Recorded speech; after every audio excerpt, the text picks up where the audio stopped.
Have you ever sat there and just wondered why two individuals stand in front of the same problem of them as drowning in it, the other is enriched by it? Why one man faces the locked door and turned away and the other stands with it and turned to find the key or opt to forge one? It's because of something that cannot be understood but which surrounds us everywhere: mindset. But what is mindset then? Good thinking? Old-fashioned willpower? Or is it something more, something that's written into the very texture of the way we see ourselves and the world? We're not actually going into psychology of mindset today, but into the heart of it. Because mindset isn't actually a matter of how we think, it's a matter of how we live. Suppose we have two gardens. The first garden is controlled to a T, clipped leaves, tidy rows, no weeds. The second gardener thinks what they have is all they will ever have. When a plant does die, it's because it wasn't meant to live anyway.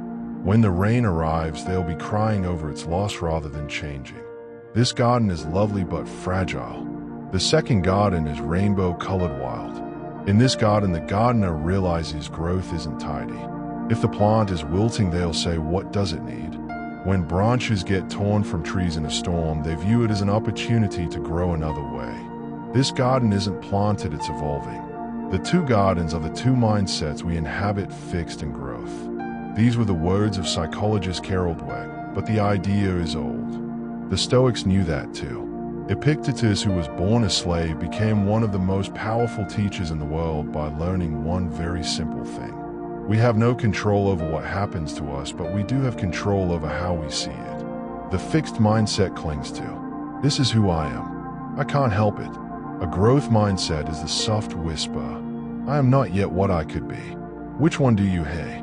This is the secret mindset, has nothing to do with talent or intelligence.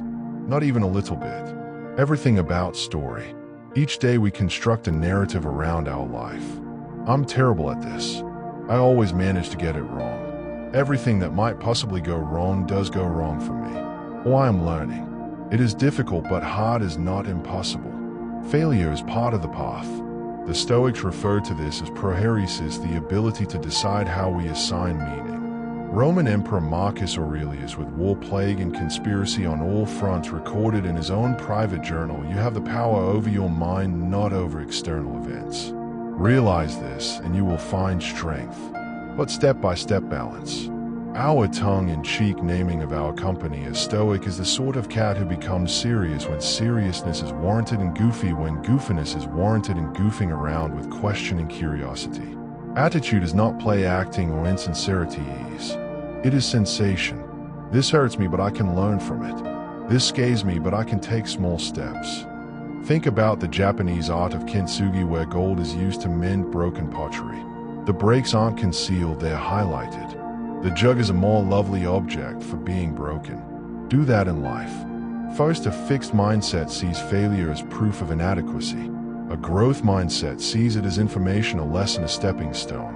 Thomas Edison never talked, "I failed 1,000 times inventing the light bulb."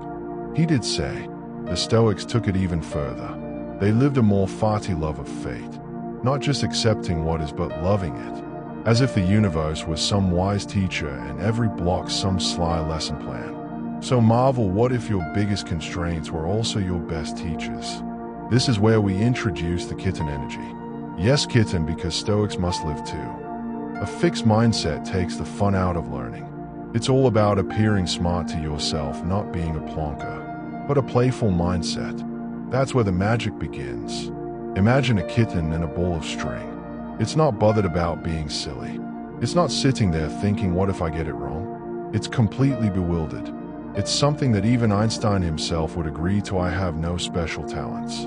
I'm only passionately curious. That is the equation. Mindset is not grit, it is curiosity. So how do you create more of that in your life? Perhaps it's trying without having to be perfect. Perhaps it's thinking them through like a child. Perhaps it's laughing at your failures and not cringing at them. Your turn. What is something you've been telling yourself that you may need to rephrase? Is there something problem you've been viewing as a barrier that instead can be utilized as a stepping stone? Leave a comment below, share. Have you ever reversed direction and had it change your life? Or are you doing that right now? And if you like this video, share it with someone who could benefit from watching it. Because attitude ain't personal, it's contagious. Remember, you're the gardener of your own mind. You can't make the weather come in and go out, but you can decide what to plant, what to water, and how to water. Be curious, be persistent, and every now and then remember to strike back.